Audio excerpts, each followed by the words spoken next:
the oceans is like a place where it's sort of like out of sight, out of mind, because we don't really, a lot of us don't live by the coast, first of all, and then going into the ocean itself is a challenge. So it's something that we can completely avoid. It's not in front of us. So I think it's easy to have the very out of sight, out of mind. And for many years, it has been the dumping ground for our plastic waste that we generate.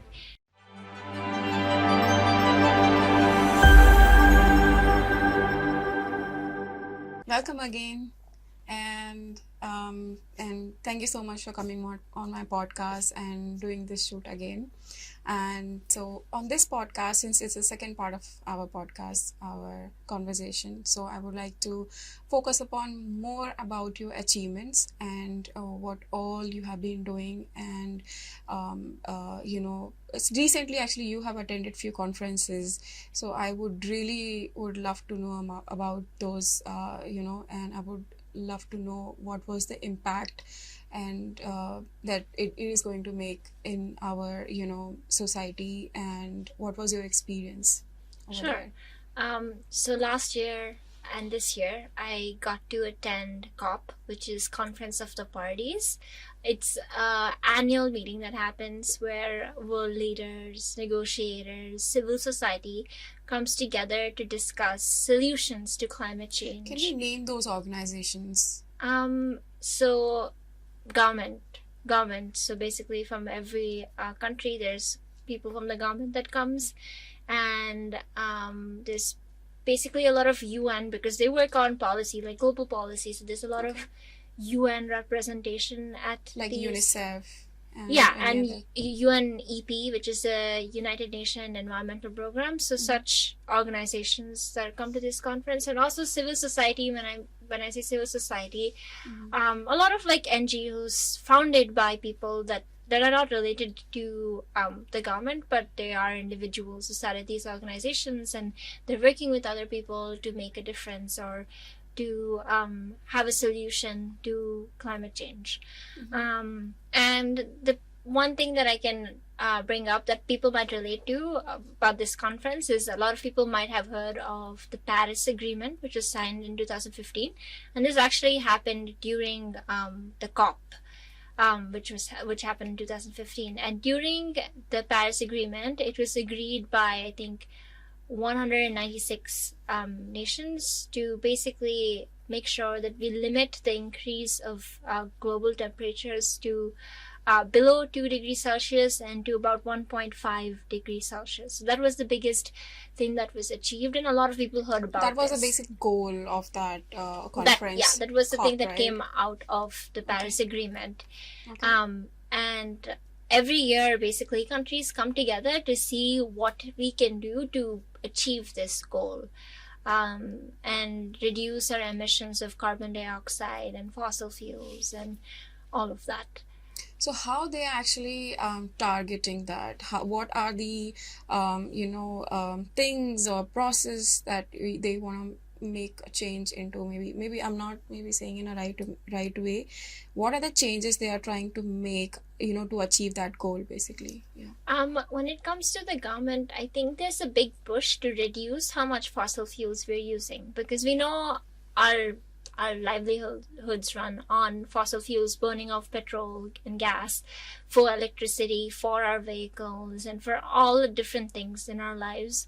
So I think there's a big push for renewable energy. So for energy that is produced from wind farms and from I guess dams, and just renewable or solar energy, for example. So there's a big push to shift from using fossil fuels to renewables right now. That was the biggest thing that came out of COP28, which recently happened in Dubai. I think there was a pledge that was signed by a few nations, I think 96 countries, to triple their renewable energy production by 2030. So that was the biggest, that there's a push towards that direction. What kind of a market they are trying to penetrate when it comes to biodegradable or renewable products that they are trying to penetrate basically into the market? I think what is trying to happen is because a lot of our economy revolves around, I don't know, fossil fuels. Like it drives our economy. Plastics also drive our economy. Like a lot of businesses work on this, and it's sort of become the basis. And I think what is trying to happen is that we move from an economy that is not circular to a circular economy. So where we use more sustainable products, and where we, I guess, have sort of carbon credits to sort of acknowledge that we are having sustainable practices in our businesses, and we are doing everything we can to offset the emissions that a particular business is running. So I think the market is not established yet, and there's a lot of framework that is still being worked upon. But I think the market around carbon credits is trying to be set also during these conferences and otherwise. Okay, see, we are living, very normal life wherein sometimes we actually go with the flow. We do not even realize whatever in a daily life we are doing it, the products we are using it might impact our nature. So, what suggestion you would like to make to the other people? What are those small steps or practices that we can follow may be helpful for our society? I think it's like from I think this advice a lot of people have given. It's as simple as taking reusable bags to the grocery store, and instead of buying single-use plastic, just take your bags. Remember, it takes an extra thought to remember that okay, I have to take my bag, but then it builds and becomes an habit. I think that's one thing that you can do. And I also think that your diet is a big thing that you can change. We know that animal agriculture is a big reason for deforestation. It contributes to the removal of forests because we have to feed these animals. So I chose a diet that basically avoids my contribution. So I chose a vegan diet. So even you're being conscious about what you eat and where your food is coming from is something that an individual can do. And I feel like I'm going to be preaching to the choir by saying these things, but even reusable straws or just minimizing the plastic that you purchase. Like whenever I go to the grocery store, I have these reusable vegetable bags that you can put them in and then get them home. Yeah, it's difficult initially, but then it does grow and become into a habit. Yeah, I was actually going through some of the news feed, and today actually I saw a feed wherein it was mentioned that in 2030 there will be more plastic in the ocean as compared to fishes, and it really scared me. I Yeah, was like, okay, that is going to be dangerous. yeah. I Yeah. think the oceans is like a place where it's sort of like out of sight, out of mind, because we don't really, a lot of us don't live by the coast, first of all, and then going into the ocean itself is a challenge. So it's something that we can completely avoid. It's not in front of us. So I think it's easy to have the very out of sight, out of mind. And for many years, it has been the dumping ground for our plastic waste that we generate. And it's actually very unfortunate that there's so much plastic in the ocean. But hopefully, there is a shift towards people coming up with initiatives to clean up our oceans and come up with more sustainable products or biodegradable products. So I hope those businesses bloom in the next few years. Okay, so understood. And I hope that people will follow the practices that you have mentioned, and I will myself try to follow those as well. Since I think boon boon se ghada badhta hai, right? Yes. So any small steps that we take in our daily life definitely is going to make a big impact. If everybody follows the same, it is going to make bigger impact, I would say. So I will try to do that. I have another question, and I would like to know more about your experience at the conference that you have attended, which is COP 27 and 28, right? Yes. And I would like to know experience meeting those delegates who are already big influencers, and they are known in a bigger platform. They are being called to share their thoughts so that we can be impacted in a good manner. So what was your experience interacting with them? What are their thought process? So I guess the big two names that I got to meet this year at COP28 was Sadhguru and Dia Mirza. So Sadhguru was there because he started the Save Soil movement, which is basically advocating for more sustainable soil practices, because about 52% of soil that is used for agriculture is already degraded because of fertilizers, right? So there's a lot of push for fertilizers. So there has been push for fertilizers. So his movement is basically advocating for a lifestyle against such practices. And for the use of more organic material to replenish our soil and for the growth of these agricultural crops. So I got to meet him, and it was really nice hearing from him because he was talking about the importance of the microbes in our soil and how we strip the microbes away when we use these fertilizers, and how the microbes actually really drive our lives and they're so important to us. And that really resonated with me because I study microbes, but I study microbes that are in our oceans. So it was nice to hear just the emphasis about microbes from someone like Sadhguru. And it was great interacting with him. It didn't feel like I was interacting with someone so famous. It was just very heart to heart, and he was just a very sweet person to talk with. And it was nice that he is using his platform to advocate for such a cause. So it was nice hearing from him. And then I also got to meet with Dia Mirza, who is the UNEP, which is the United Nations Environment Program Goodwill Ambassador for India. And I heard from her during her panel where she was talking about what connection she shares with the ocean. And she was talking about how her first memories with the ocean are with her father, and when she used to go and visit the oceans with her father, and she really cares about the ocean, and she's organized a lot of beach cleanups and all of these things. So it was nice to see popular people talk about climate change or even be present at the climate change conference. Although I must say, I think my favorite interactions was with other people, civil society, people that might not have so many followers, indigenous communities. It was the best thing was interacting with them, because you could really see how they have been impacted by climate change and how they really want to find a solution to this problem. Yeah. Isn't it great to know their stories and how they're actually stepping up and trying to do something and make change?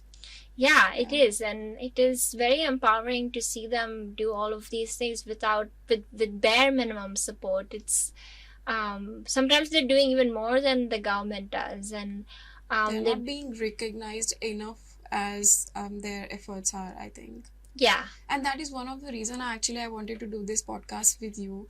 See, it seems very normal. It seems very easy for anybody to talk about and criticize someone, but to acknowledge someone and give a recognition of whatever you're doing, and that too for ourselves, that too for society, that too for, for other people.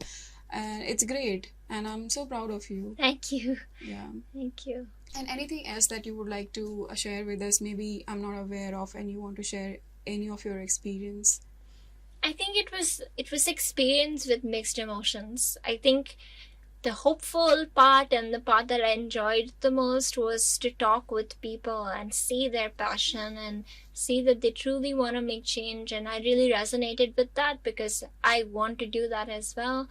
I think the disappointing time is basically when government comes into play, and the fact that everyone thinks that they're not doing enough, and they are the people that are making these decisions that affect lives and livelihoods of people, and it feels like they can do more but they aren't doing enough just because of money and economy. And it's important. I know that we should value economy because it is something that drives the country, drives the people, but I think there is a way we can do more for our planet.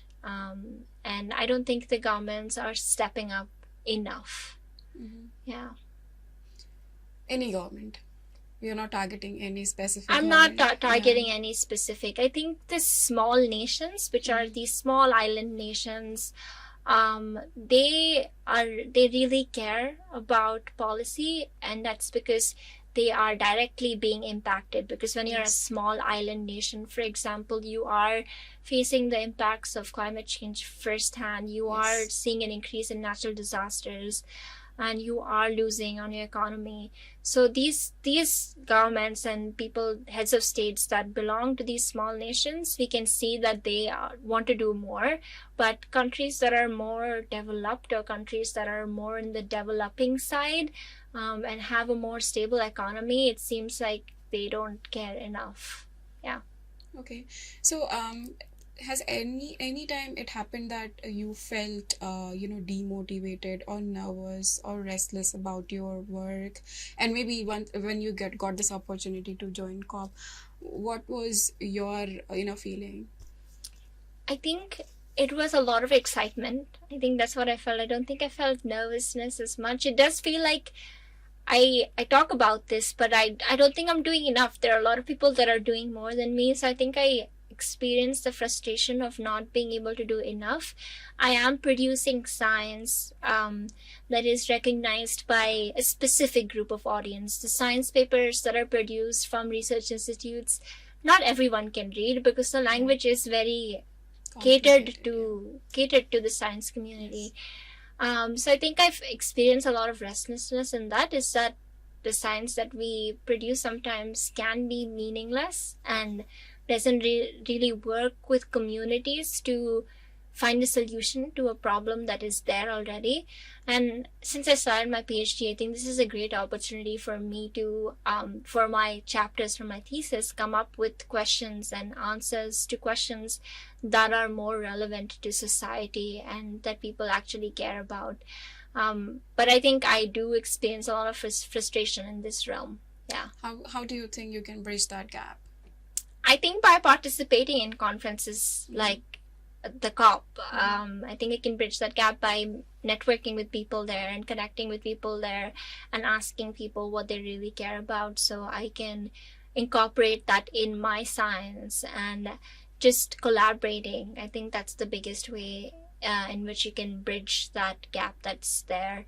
And I also think I think it's also because it's a system that's already in place that academia isolates you and makes you focus on one specific thing. It doesn't let you sort of explore other realms. I think it also boils down to the individual to be more proactive and enroll yourself in maybe like a policy class or maybe a communications class so you can reach that science to other people.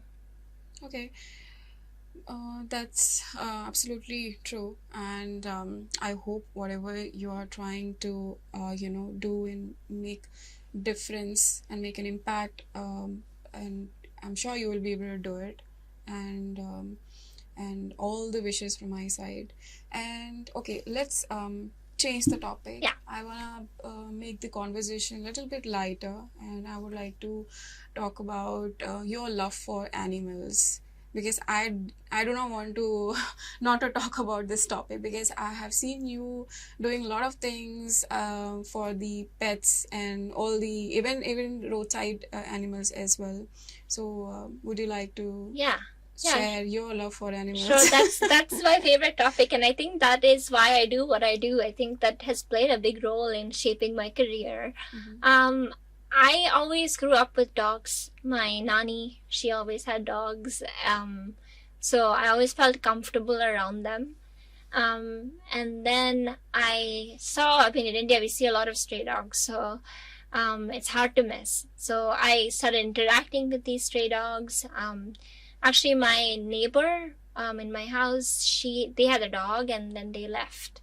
And when they left and they moved, they left this dog behind. And I was attached to her because I would play with her regularly. So I wanted to adopt her. But my mom was very against it. My mom was like, absolutely not. We'll get like a really cute, like a Chihuahua dog, and like you can put it in your bag and it'll look cute. but that's not what I wanted. That's not what a dog is for. It's not a Yes. gift. It's not a showpiece. It's a family member, and that's why I wanted to adopt this dog. And then I convinced my mom, like this. Every child convinces their parents somehow. So I convinced my mom, and then that's when I got my first dog. Her name was Casper. Okay. And then I guess my love for dogs really started there. And then we started feeding dogs around our house a lot. And some of them would give birth, so I'd take care of these puppies. And then one of the litters that were there, it was like a very rainy evening, and we would go feed them every day. So the next day after the rainy evening, I went there and I found that like three of the puppies had passed away, and I was broken, and I wanted to do something. So I called my mom. I'm like, I'm sorry, but I'm bringing the six of them home. So there were nine, and I bought six of them home to our terrace, and I sort of What did your raised mom them. do about it? My mom didn't really have a say. I was very stubborn, and I was like, we have to do something. We can't let them be here, otherwise they might also die. And then I got them home, and then I found homes for them and sort of got them adopted. And then I started working with like a larger community that does similar things and rescues dogs and works a lot with stray animals. Until date, my mom and I, we still feed about 5 to 6 dogs near our house. We have 2 dogs that comes to my mom's office every day. They come and sleep there, and then when my mom leaves, they leave. And I have 3 dogs at home. And I also managed to somehow adopt a dog in the US. She was also lost on my college campus. I think someone left her. We tried to find her owner, but no one showed up. So I ended up keeping her. So yeah, I have an incredible love for dogs. I think they teach you a lot. So right now, how many dogs you have? At home, I have 3 here, and then another one in the US. Okay. I think totally we take care of about 20 dogs. Really? Yeah. Yeah. Oh, that's a lot, isn't it? Because once even I had a dog at my home, but I could not take care of, because maybe because of I have like hectic schedule, so I had to actually give it to my friend. They Yeah. already, because I think it was not fair for them, because I was always busy. I was not able to spend time with them. So I thought it's better to give it to somebody who can actually play with them and give them that love that they deserve. So I had to get rid of. No, I agree. I think Yeah.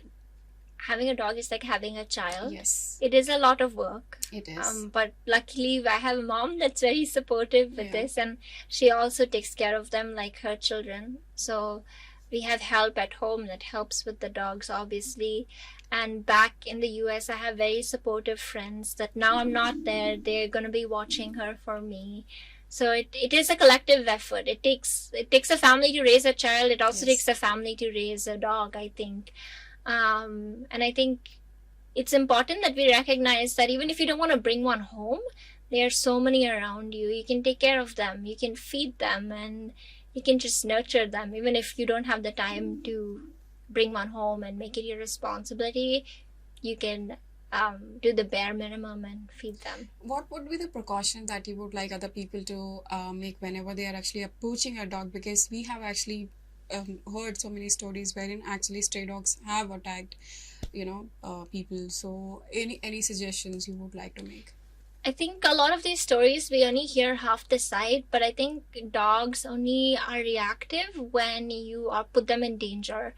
You must have seen clips of dogs chasing bikes and all of these things, and that's mostly because they are scared that the bike might run over their leg or something. That's something that they've like experienced before, and as a precaution, they're like stay away from us and like chase after them because they consider it a danger. So I think they're just being cautious when they do that. So keep in mind that they are not your enemy. They are just trying to protect themselves. And also, if a dog is barking at you, just stop and like feed it every day, and then it'll know that you are someone that's trustable, and then it'll be fine from next time. And a lot of people do exhibit, like children don't really understand the emotions of a dog sometimes, and they might like pull its tail or do something, and that's when the dog gets reactive and tries to bite. So make sure that you you see both sides of the story, and not that the dog is attacking you. It must be attacking you or reacting in a way because it is scared or it feels that it's in danger. Yeah. Okay, understood. So, you have to be careful. And I think whenever kids are around animals, you have to, be with them, Yeah, not let them, absolutely. do certain activities wherein, animals, you know, come back to them and attack. Okay, so my next question would be what it means to you to interact with nature. Like, you are close to animals, you are close to nature, you're close to ocean also now. So, what it means to you? I think it teaches me a lot. I think it teaches me a lot about the environment, and it also like really highlights that if there is no nature, there is like no us. Like there's no way we can exist without the safetyness or like the functioning of our nature. And it's so important that we recognize that the life that we live today is because there is a whole ecosystem that is enabling us to live this life.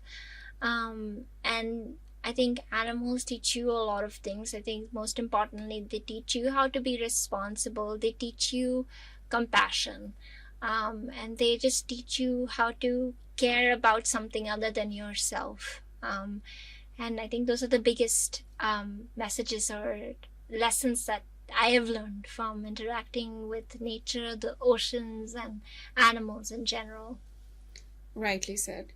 So I'll tell you my story. When I was very little, actually, I was playing cricket with my brother, and what happened? Ball hit the little plant, and it got broken.